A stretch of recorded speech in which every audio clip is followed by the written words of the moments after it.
Welcome back to my channel, guys. Today we are going to be doing a body butter, but this time I'm doing something a bit different. I'm doing like unicorn inspired colored body butter. So I'm going to use one of my previous formulas. I kind of tweaked it a bit. I will leave it in the description box, and I'm going to be piping it and adding color and doing all those fun stuff that people like to see just to give it a different vibe. So let's begin. For this formula, you're going to need your choice of carrier oils. It can be one or two. I am doing two. I am using cocoa butter and shea butter. We're also going to use some carrier oils. The carrier oils will total 40%. However, you can do one carrier oil if you like, but I'm going to be using two in this formula. My choice of carrier oils will be jojoba oil and grapeseed oil. I chose those carrier oil because I wanted something that we can use in the summer that wasn't too heavy, but still got the job done. And grapeseed oil and jojoba oil does that wonderfully. The first item we're going to go ahead and add into our formulation is our kokum butter, which is the thicker butter out of the mixture. That's why I'm adding it first, so that way when it starts melt, it can start melting before the shea butter and it won't be too hot. I'm also adding kokum butter to this formulation in the summertime because I wanted something that was moisturizing but not too heavy on my skin, but still holds in moisture and lasts for a good amount of time without me having to reapply too many times. So that's why I went with kokum butter formulation for this mixture. Next, we're going to go ahead and add in our shea butter at 21%, which is 119 grams. I am adding in my shea butter in this formulation because why not? It helps to like balance out the formulation.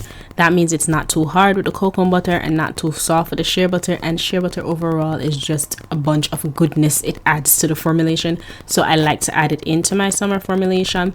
It's at the percentages that I'm adding it into this formulation. This is not too greasy for me in the summertime. I don't feel like, I'm too oily or I'm sweating and it's running off. It just feels like it gets the job done, hence why I'm adding it to my formulation. Next, I'm going to go ahead and start adding in my oils to this formulation so I can warm it all together.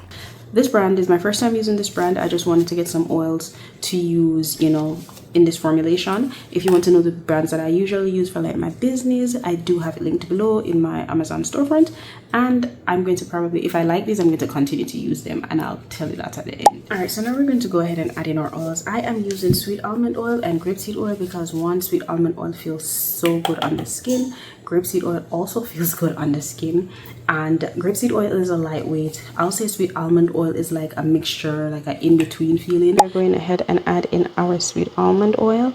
We're pouring that all in there. We're adding in our sweet almond oil at 20%, which is 4 ounces, which is equivalent to 113 grams. So we're going to go ahead and add that to the formulation. We're also going to melt it on low. We're not going to melt it on high heat. I just want everything to just be warm together. It might take a little while to cool because I am warming everything, but that's okay. There's a texture that I'm going for because I'm going to whip this up, not with my handheld mixer, but I'm going to use my overhead stand because I want it to have that nice whisk airy texture. That's what I'm going for in this formulation. All right, so just an intermission, guys. I did add in my full 4-ounce bottle of sweet almond oil. However, once upon pouring it out, it wasn't a full 4 ounce, so I had to add 0.4 ounce of coconut oil to get the full 4 ounce of carrier oil that I needed for the formulation. I'm going to go ahead and add in my grapeseed oil. Grapeseed oil is great. I use this a lot in lip products, but I realize it also feels nice and light on the skin as well. So I'm going to go ahead and add this into my formulation at the same amount, 20%, which, as you know, 113 grams. So let's go ahead and add that in. So now that that's completed, we combined all the butters together, we combined all the oils together. I'm going to go ahead and I'm going to take this and I'm going to put it in my burner to melt. Now that I've completed adding in my oils and my butters, I'm going to go ahead and add in my additives, which is my Calabria oatmeal. I am adding in my Calabria oatmeal at 2%. 2% is 1% higher than my usual usage rate, and I know it's a bit higher than my 1.5 and my 1%, but I decided to do 2% because I'm going for that powdery texture that I usually have like in the beginning of my body butter. That also helps with if it's too greasy. For me, that's my personal experience with it. When I add a little bit extra Calabria oatmeal, it is not as greasy and it had a bit of just a little bit of a powdery finish. Now that we've completed that, we're going to go ahead and add in our vitamin E oil at 1%, which is 1.13 grams of the formulation. Okay, so now that we added in our vitamin E oil, we're going to go ahead and add in our 1% of essential oils, which is equivalent to 113 grams again. So let's go ahead and get that in there. Going to be a lot of drops, but we're adding in lavender. I was going to do rosemary, but no, let's go ahead and lavender. I'm really adding in lavender. Lavender has a lot of healing properties, especially now in the summertime with all those mosquito bites, insect bites. It's great to have, you know, your lavender in the essential oil along with tea tree oil, but I also want it for the scent of the lavender as well. So that's why I chose this oil. Now that we've had all our additives combined, we're going to go ahead and use our stirring rod, mix it all together to get it nice and combined and smooth, so that when our formulation has cooled down, we can go ahead and add it to it. Cooled down, still not fully melted, but while we work on that, we're going to work on the colors. So remember I told you that the 4 ounce wasn't all the 4 ounce, it was 3.6 for one. I added 0.4 coconut oils for it, and then the other one was 3.5. Well, now we have 0.5 of oils that we need to add in, and it's perfect because when I do the mica, I like to add oil in it first, mix it, and then pour it in. I don't pour the mica onto the butter. You can do it that way too. That is perfectly fine, because honestly, if I pour it in this way and I feel like I want more color to it, I'm just going to pour the mica in the mixer and just call it a day. So since this was like a unicorn theme body butter, I wanted bright colors, so I chose this one, and I chose like that brightish orange, and then the closest bright pink that I have in my setup. I was like, let me just find one of these good pinks and use them. I'm not gonna sit here and say how much mica I add in. I'm going to go ahead and weigh it out, but honestly, if I need more, I'm just going to add more. So let's start with that. Let's do the green. Remember, this is 20 grams of body butter too, so I'm gonna do 1 gram, 2 grams. Okay, this one decided to be 2 grams. So notice how I did 2 grams and then now it's all thicky. Now it wants a little bit more oil, so that means I'm going to have to add a little bit, just a tips more. Didn't want to, but I'm gonna have to. The next one will be the blue.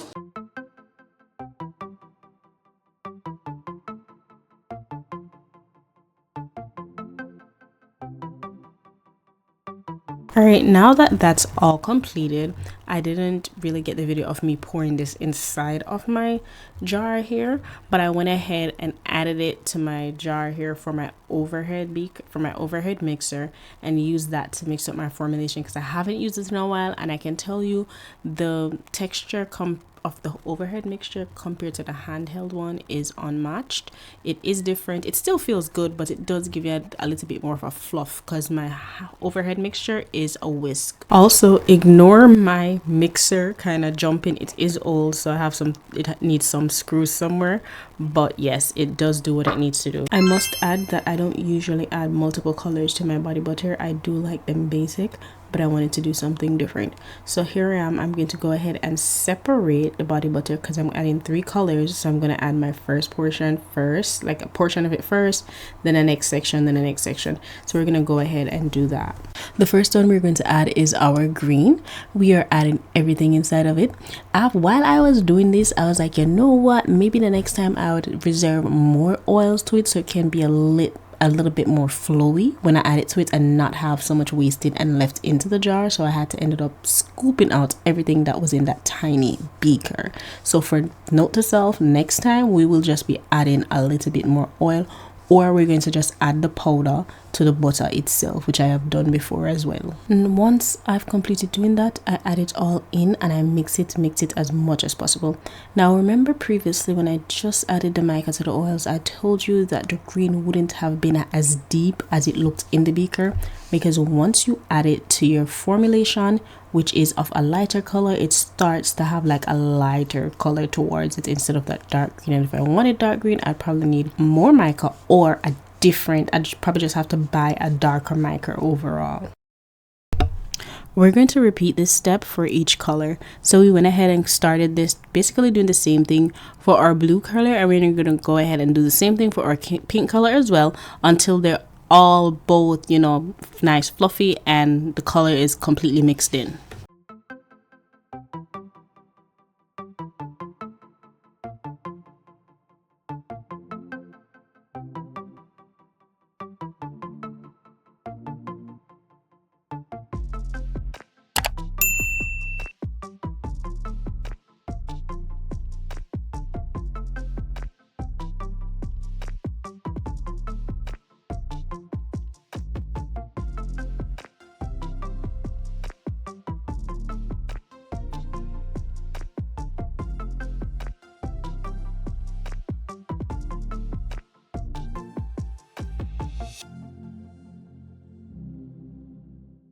Now that we've completed prepping all our colors for each body butter and mixed it around and did all of that, now we're going to prep our piping bags, but we're going to go ahead and use our seal wraps first, lay out our seal wraps, press and seal wraps to get our body butter on those, because that's what we're going to do first before we put it inside our piping bags. I laid out each piece of seal press large enough so that I can overlap them and that it can hold the amount of body butter that I'm about to use. Once I've completed overlapping them and spreading them out how I want them to be, I go ahead and start adding in my body butter one color at a time beside each other. So we are starting with the pink. No specific reason why, I just decided to use the pink. One thing I will say is that I prefer to do this when my body butter isn't as hard. I did leave it out before I added in my oils. Well, my color to it did get a little bit thicker, which I prefer. For some reason I prefer it to be a bit softer before I do this, because the muscle work and just the struggle it takes sometimes when it's harder can be a lot.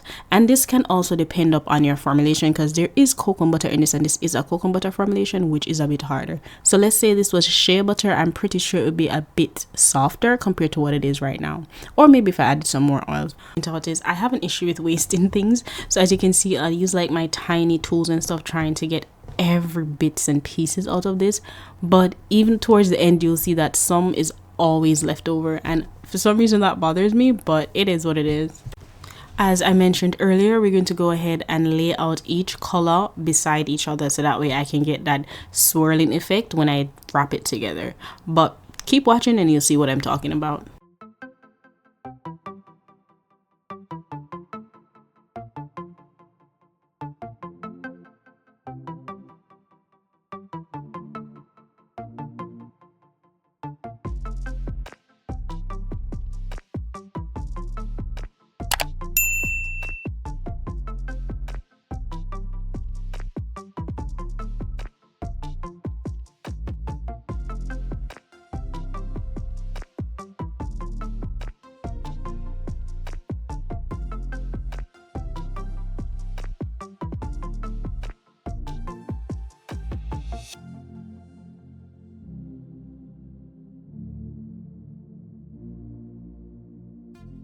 Now we're going to go ahead and seal each side and wrap it around. Now, as I mentioned earlier, this is my first attempt doing it this way. However, it was not bad, but I can say this takes a lot of muscle work to do.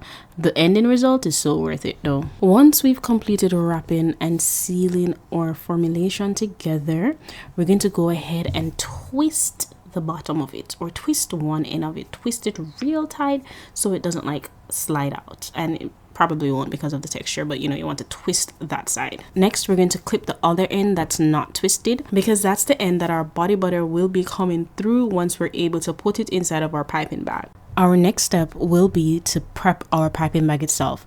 This is where we cut the tip of our piping bag and insert our icing tip, whichever shape it is. We're going to insert it inside of our piping bag, and once we've completed that, we're going to go ahead and insert our wrapped and sealed body butter inside of it, and we're going to get it all snugged in to the point that it's close enough to the tip so that when we squeeze it out, the body butter will descend. In regards to what I mentioned earlier about the consistency of the body butter, as you can see here, it is thicker, so it is a bit harder to squeeze down to the tip, as you can see here. Now that we've got it all the way to the bottom, we're going to go ahead and squeeze this, pipe this into our body butter jars that we have on hand. And I wanted to also note, as I kept on squeezing and turning this, it did get a little bit softer, which made it a bit easier to pipe into our body butter jars. Still a lot of handwork, still a lot of muscle work, but it did get the job done. Now there's different techniques about putting a dot in the middle, starting from this end, that end. I did do this one with the dot in the middle and then just continued going around it. The other one I ended up just piping it in until in a form that I liked, and that was it.